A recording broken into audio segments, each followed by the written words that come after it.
বিএনপির মির্জা ফখরুল মৌলবাদীতে বিশ্বাসী না, অথচ তাদের মূল রূপ বা তাদের আসল চেহারাটা হলো যা পিনাকি ভট্টাচার্য বলেছেন। আ- আমি আমি আর একটা জিনিস বলি, এই আন্দোলনের সময় আমি এই বিএনপির লোকেরা এবং তারা সবাই সারাক্ষণ আমাকে বলতো, দাদা আপনি একটু মাদ্রাসার ছাত্রদেরকে বলেন, মাদ্রাসার ছাত্রদেরকে বলেন, ওদেরকে একটু নামতে বলেন, ওই জায়গা থেকে একটু নামতে বলেন, হাটহাজারী থেকে একটু নামতে বলেন, যাত্রাবাড়ি থেকে একটু নামতে বলেন।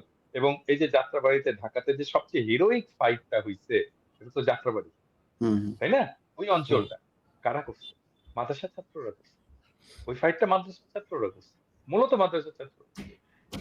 এবং যখন রক্ত দেওয়ার দরকার পড়বে, যখন প্রতিরোধের দরকার পড়বে, যখন বীরত্বের সাথে ফাইট করার দরকার পড়বে, তখন মাদ্রাসার ছাত্র বলতে বলতে একেবারে মুখে ফেনা তুলে ফেলবে। আর হুম হুম। যখন মাদ্রাসা ছাত্ররা এই কাজটা করে ফেলবে, তখন ওরে বাবা, বাংলাদেশ মৌলবাদী দেশ হয়ে গেল, বাংলাদেশ ইসলামপন্থী দেশ হয়ে গেল। এই মাদ্রাসার ছাত্র সব দখল করে নিল, এই মাদ্রাসার লোকেরা এসে পেশাব করলো ঢাকা ইউনিভার্সিটিতে এসে, ঢাকা ইউনিভার্সিটির পরিবেশ নষ্ট করে ফেললো, এই করলো সেই করলো, এই জমায়েত করলো।